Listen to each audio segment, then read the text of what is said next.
amigo, seja bem-vindo ao programa Solução. Hoje, no dia 15 de agosto de 2020, é um dia muito especial para mim. Hoje eu estou celebrando 36 anos que eu vim a conhecer ao Senhor Jesus. Eu sou do Rio de Janeiro, brasileiro, nasci de uma família simples, humilde e que tive muitos problemas na minha adolescência.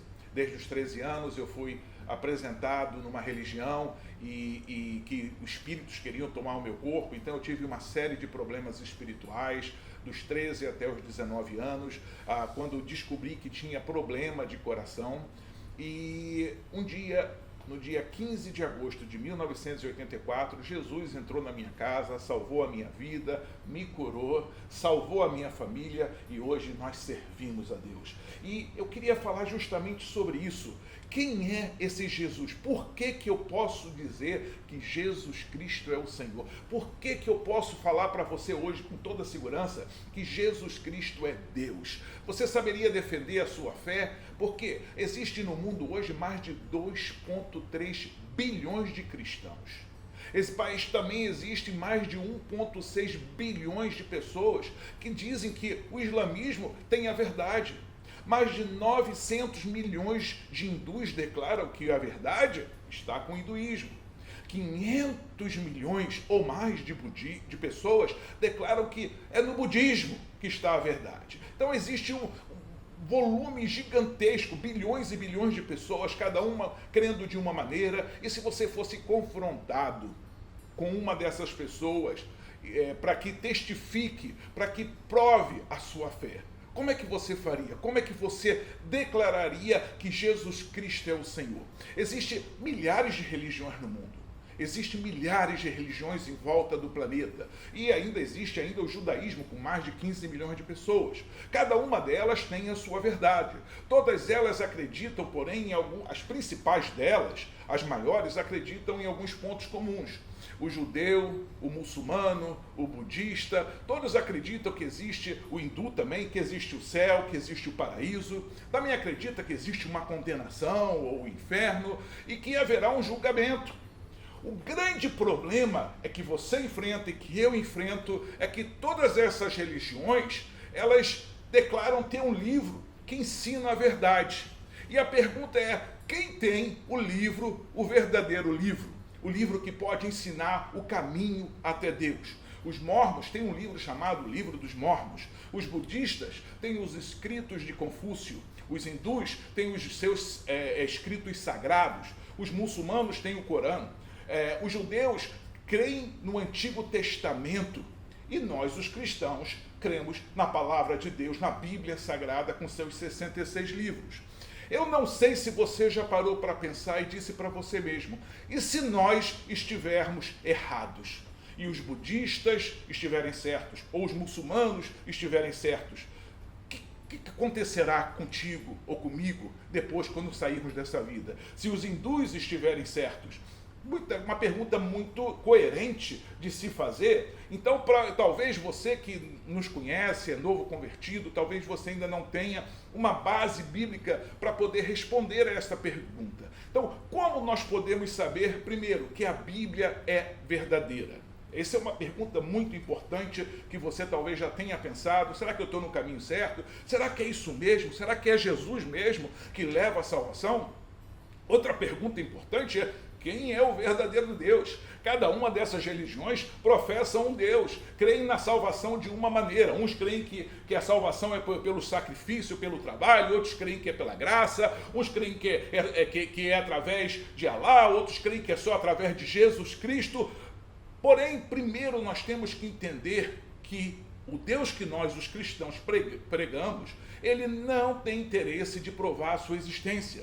No livro de Romanos, capítulo 1, versículo 19 e 20, ele fala que as coisas invisíveis desde a criação do mundo, tanto o seu eterno poder como a sua divindade, estão claramente aí para serem provas de que ele é Deus. São provas de que ele é o Criador, que existe um Criador.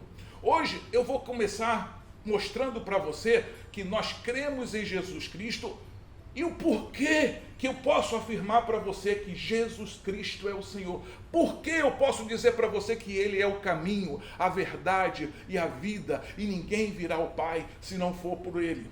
As profecias sobre Ele, primeira coisa que eu posso te dizer é que as profecias sobre Ele se cumpriram cabalmente. É impressionante.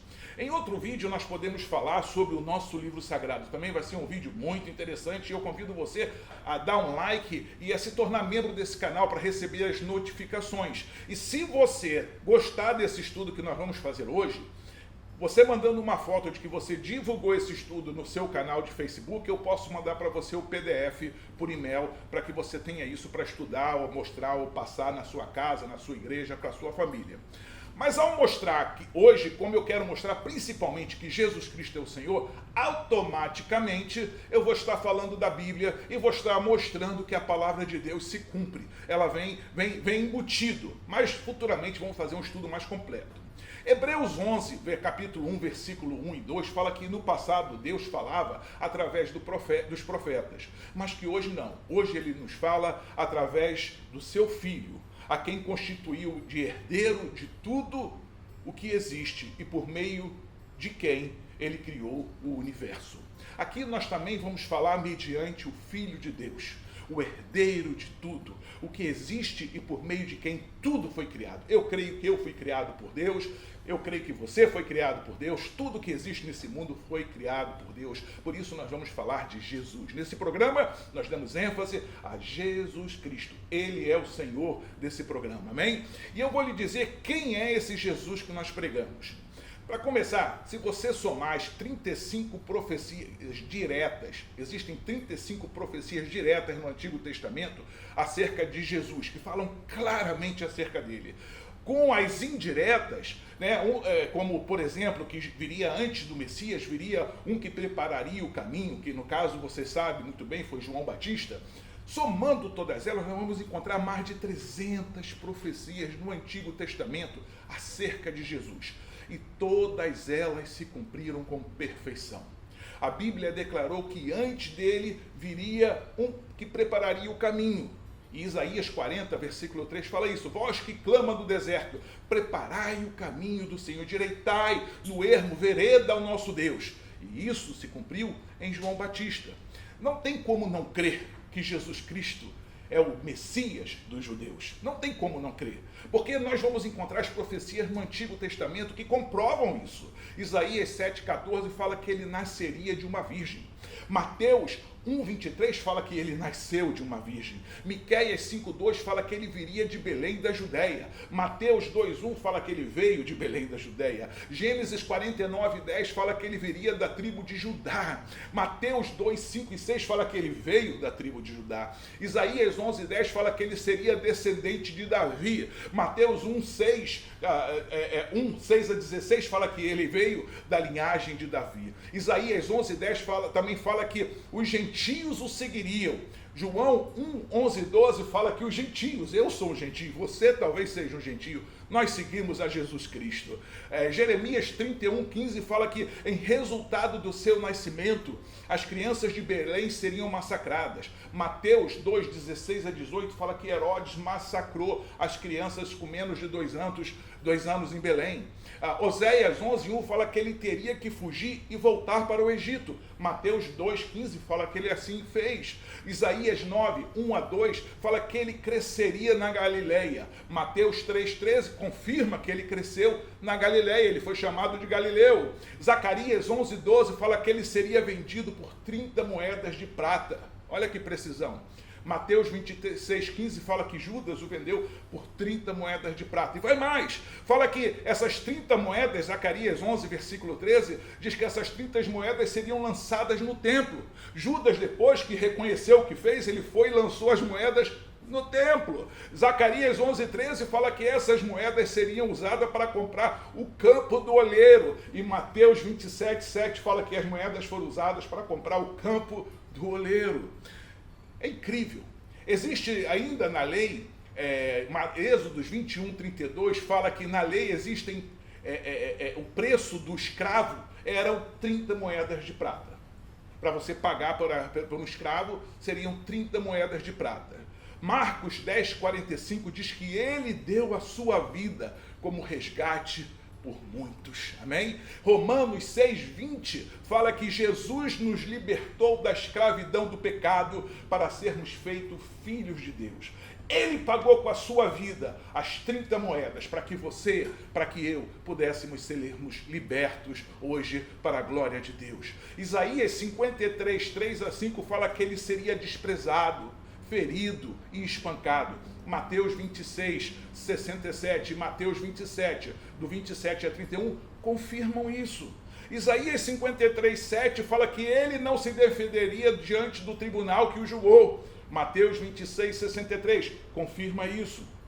Salmos 22, 16 e Zacarias 12, 10, fala que eles furariam os pés e as mãos dele. Ou seja, ele seria crucificado. E o mais interessante é que quando isso foi profetizado, em Salmos e em Zacarias, não se tinha conhecimento de crucificação, não existia crucificação. Mas Lucas 24, 39 e 40 fala que ele morreu na cruz pelo seu pecado, pelo meu pecado. Salmos 22, 15 fala que ele teria sede na hora da sua morte. João 19, 28 fala que ele teve sede e deram vinagre para que ele bebesse. Salmos 22, 18 fala que eles dividiriam as suas roupas e sorteariam a sua capa. João 19, 23, 24 fala que assim foi. Isaías 53, 9 a 12 diz que ele morreria entre os ímpios.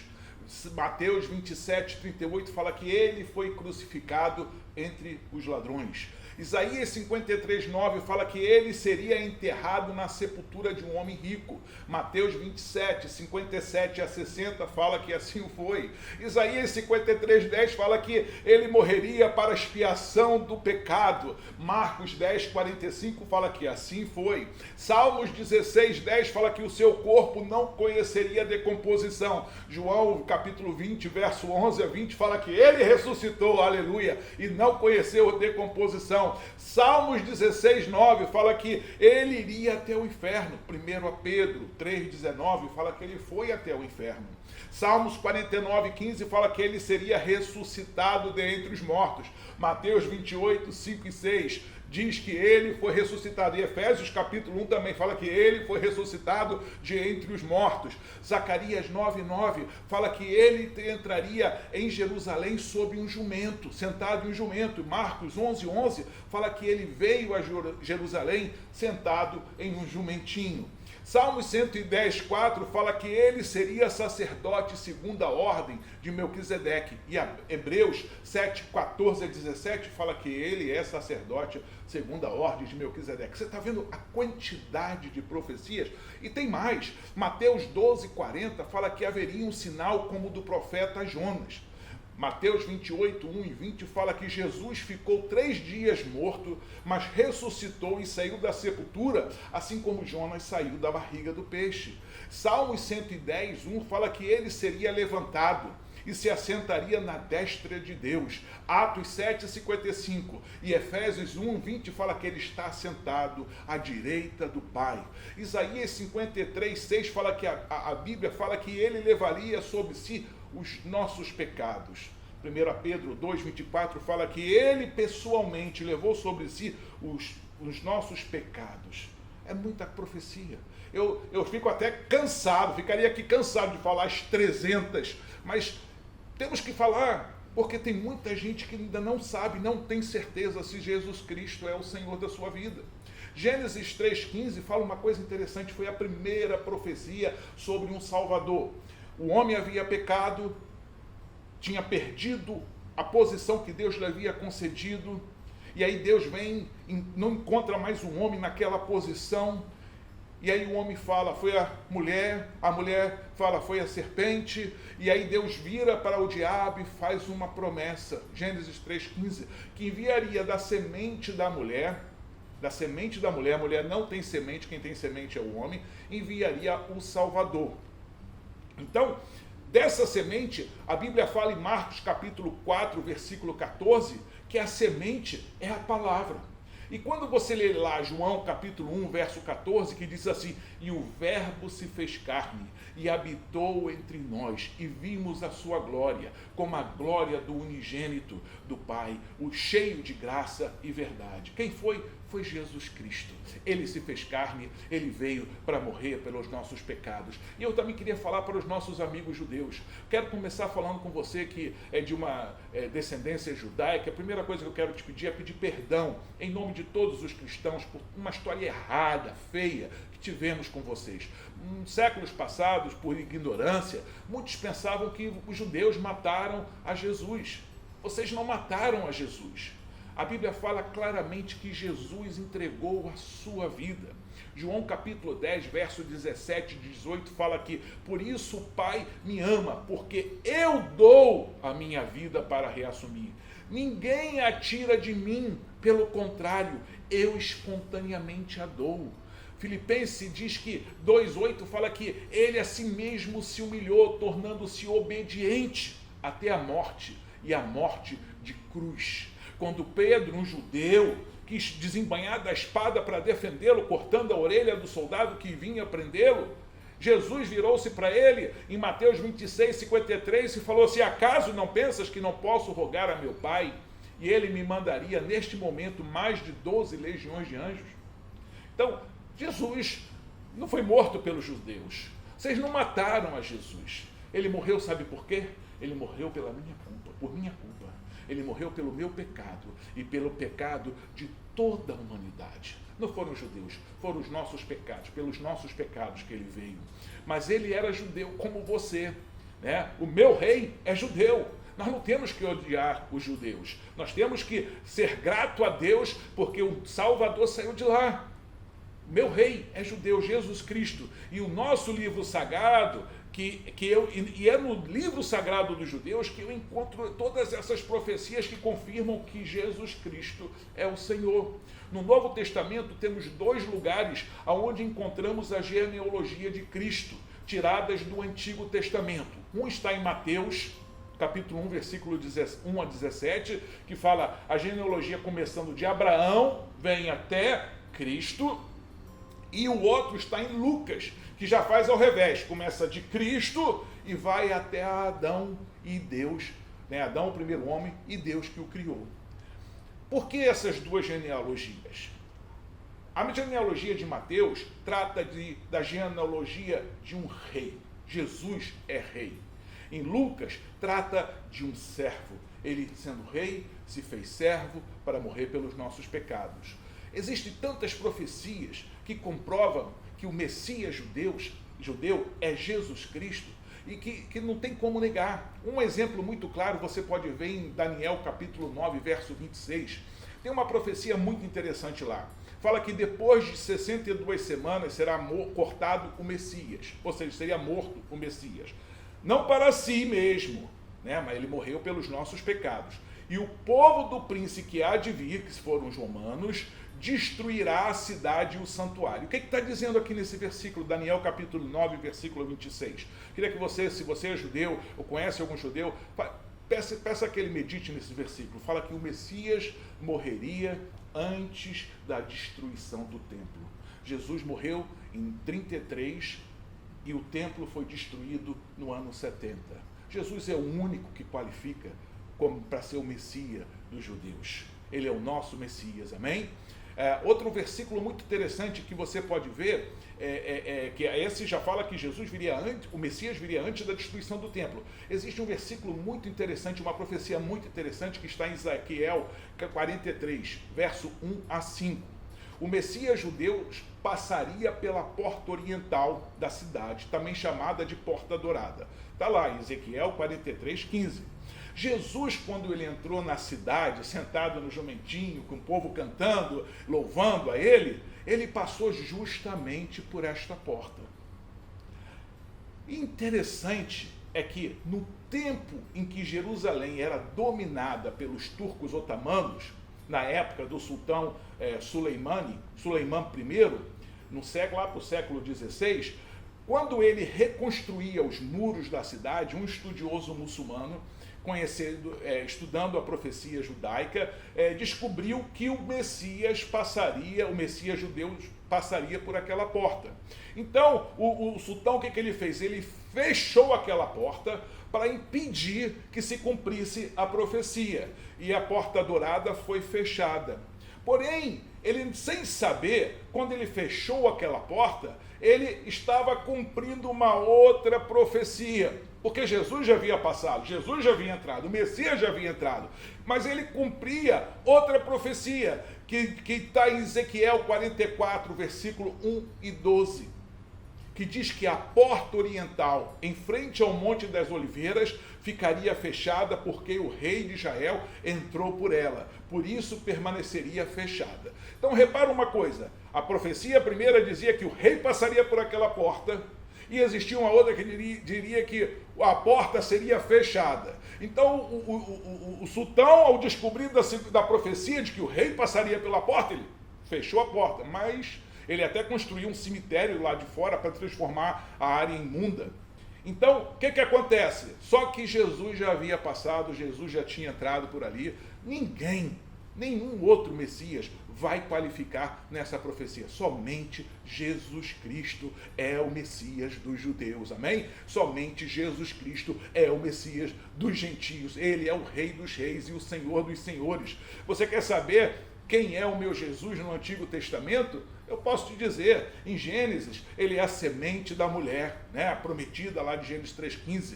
Em Êxodo, ele é o cordeiro da Páscoa, de Êxodo 12. Em Levítico, ele é o sumo sacerdote. Em Números, ele é a coluna de nuvem de dia e de fogo de noite. Em Deuteronômio, ele é o nosso libertador.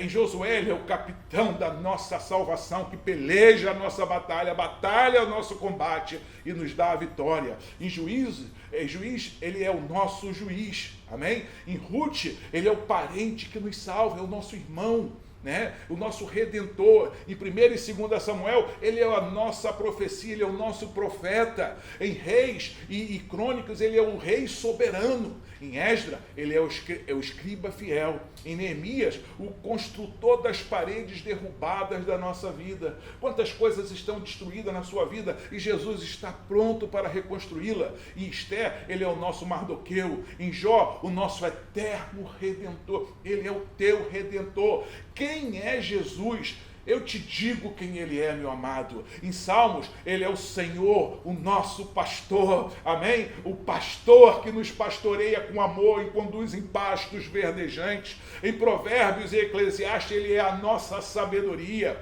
Em Cantares, ele é o noivo amado. Eu amo, você o ama. Aleluia. Em Isaías, ele é o príncipe da paz. Em Jeremias, o ramo da justiça. Em Lamentações, o profeta que chora.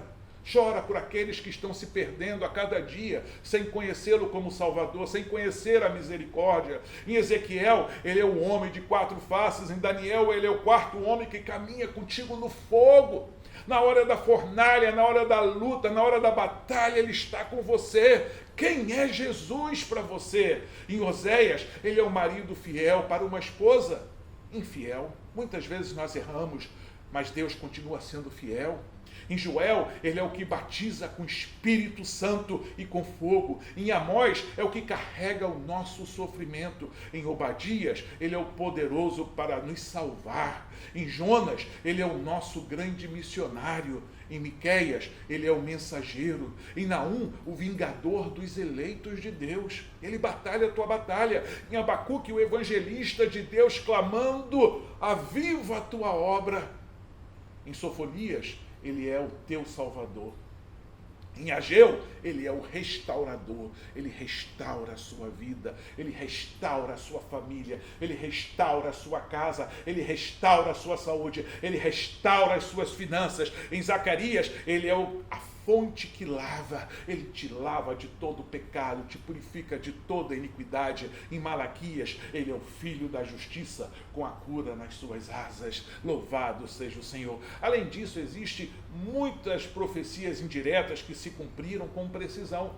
Se você for estudar a palavra de Deus, você fica maravilhado, é muita coisa, é demais, é profundidade de riqueza, para que uma só pessoa possa compreender tudo. Em Gênesis 22, Deus, um exemplo de Jesus, está no sacrifício de Isaque. Deus manda Abraão sacrificar seu filho Isaque em um monte na terra de Moriá, e Deus prepara um cordeiro para ser sacrificado no lugar de Isaque. Jesus é o cordeiro que foi sacrificado no nosso local, que foi sacrificado no local do Isaque e o nosso local. Sabe por que Jesus nasceu numa manjedoura? Por que Jesus nasceu numa manjedoura? Porque o local de um cordeiro nascer é no estábulo, numa manjedoura. Amém? Ele foi crucificado no mesmo local, no monte na terra de Moriá. Onde que Deus mandou que Abraão levasse Isaque para a terra de Moriá, no monte, Jesus foi crucificado lá, no monte, na terra de Moriá. Isaque foi à cidade santa, sentado em um jumento. Jesus entrou na cidade santa, como está em Gênesis 22, 3. Jesus entrou na cidade santa, Marcos 11, 11, sentado em um jumento. Gênesis 22, 6 fala que Isaque carregou a sua madeira até o monte para ser sacrificado. Jesus carregou a sua cruz. É muita simbologia. No Egito, por exemplo, em Êxodo 12, a última praga foi a Páscoa. A Páscoa dos judeus foi a última praga que o povo foi liberto. E os judeus, para serem salvos do espírito da morte, eles tinham que fazer algumas coisas. A primeira, tinham que sacrificar um cordeiro. O cordeiro tinha que ser sem mancha. O Novo Testamento chama de Cristo de o Cordeiro de Deus sem pecado.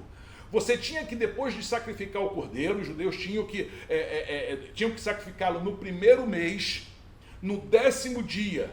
E Cristo estava no templo para ser crucificado no primeiro mês, no 10º dia. O cordeiro era tirado do meio das ovelhas e dos bodes. Êxodo 12, 5. Cristo foi tirado do meio dos justos e dos pecadores no tempo da sua morte. O cordeiro deveria ser sacrificado no 14º dia do mês. Êxodo 2, 6. Jesus foi sacrificado no 14º dia do mês da Páscoa judaica. O cordeiro deveria ser sacrificado à tarde, entre 3 e 6, na vigília entre 3 e 6 da tarde. Jesus foi sacrificado na mesma hora. Com o sangue do cordeiro, isso é bem interessante, eles deveriam marcar os umbrais da porta. Porta significa vida. Jesus diz: eis que estou à porta e bato. Ele está batendo na sua porta. Ele veio para te trazer vida, para trazer vida à sua família, para salvar a sua casa. O sangue foi marcado no umbral direito, no umbral esquerdo e em cima, no umbral de cima. Então foi marcado em 3 lugares o sangue do cordeiro que havia sido sacrificado na Páscoa. Isso simboliza as 3 cruzes no Calvário. 1, 2, 3. O sangue do cordeiro protegeu o povo judeu do espírito da morte. Êxodo 12, 13. O sangue de Cristo venceu o poder do diabo. Apocalipse 12, 11 fala o seguinte: eles, portanto, o venceram por causa do sangue do cordeiro e por intermédio da palavra do seu testemunho. O dia daquele sacrifício seria lembrado de geração em geração. Êxodo 12, 14. E hoje, ainda, gerações e gerações depois, nós nos lembramos do sacrifício que Cristo fez e temos um memorial do sacrifício que ele fez. Eles deveriam comer a carne do cordeiro. João capítulo 6, 53 e 54 fala que nós temos que comer a carne de Cristo.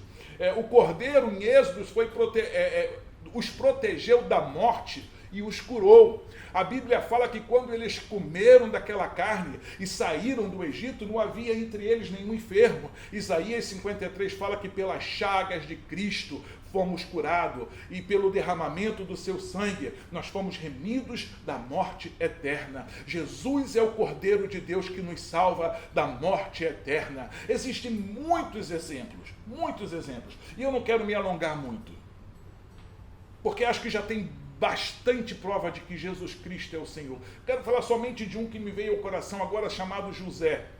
José foi um grande tipo de Jesus. Ele foi rejeitado pelos seus irmãos judeus.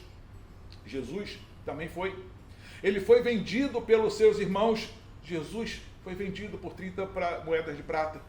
Ele foi lançado num poço. Jesus foi lançado numa cova, na sua sepultura. Não foi reconhecido pelos seus irmãos. Eles também não reconheceram a Jesus. Lembra quando eles foram ao Egito, e José já era o líder do Egito, e eles foram lá para pedir comida, eles não reconheceram a Jesus, não reconheceram a José, e Jesus não foi reconhecido pelos seus irmãos também. José sequestrou a Benjamim. Jesus sequestrará a sua igreja, e eu quero ir com ele, aleluia. Né? Depois do sequestro, seus irmãos são salvos por José, e o reconhecem e vivem com ele. Jesus vai voltar para salvar ao homem, salvar o judeu, de todos os povos, todas as tribos, todas as línguas, raças e nações vão se curvar e glorificar ao Salvador do universo, ao nosso Deus Salvador, a nosso Senhor, Cordeiro de Deus, bendito é o Senhor. José foi o segundo homem mais poderoso no mundo. Jesus é a segunda pessoa da Trindade. Os matemáticos, amado, eles dizem que para um evento desse acontecer, que foi profetizado através de 1000 e tantos anos por várias pessoas, para que um desses eventos, somente um, acontecesse na vida de uma pessoa, a chance era de 50%. Ou seja, em duas, uma. Né? Em duas, uma. Ok? 50%. Porém, se você leva as 35 diferentes profecias diretas acerca de Jesus Cristo, que se cumpriram, e lembrando que elas foram escritas no período de mais de 1000 anos, por diferentes profetas, de diferentes graus sociais, de reis, soldados, plebeus, de todas as formas, se você leva em consideração as 35 profecias para se cumprirem, os matemáticos dizem que a probabilidade é 1 em 34 bilhões 359 milhões 738.668 para que essas 35 profecias se cumprissem em uma só pessoa. Então, a possibilidade de que Jesus cumprisse as 35 profecias diretas por acidente é praticamente impossível. Mas quando você pensa que, somando as 35 diretas, ainda existem muitas outras, que já falei de algumas aqui, como o caso da Páscoa, de José, né, o Cordeiro, que é Cristo, Isaías e muitas outras, quando você soma todas elas, dão mais de 300. Então fica completamente impossível que isso seja um acidente. Jesus não é um acidente, ele é o Rei dos Reis e o Senhor dos Senhores. E se você tem dúvida, estude a palavra de Deus. Veja, analise, busque esses versículos. Você tem ele gravado aí, se torne membro. Se você deseja a cópia desse PDF, entre em contato com a gente. Como eu falei no começo, divulgue esse versículo, porque eu estou falando aqui, é tanta coisa, estou tentando ser o mais claro possível, mas muita informação e tentando dar em pouco tempo, para que você possa ser abençoado, para que você venha reconhecer que Jesus Cristo é o Senhor e o Salvador da sua vida. E como hoje eu completo 36 anos que o conheci, nesses 36 anos ele salvou a minha vida, ele libertou a minha família, ele me libertou de toda opressão. Hoje eu sou servo de Deus e glorifico o seu nome, e eu desejo que Deus te abençoe também. Clica aí, dá um like, compartilhe esse vídeo, e glorificado seja o nome de Deus na sua vida, em nome de Jesus. Que Deus te abençoe, meu amado.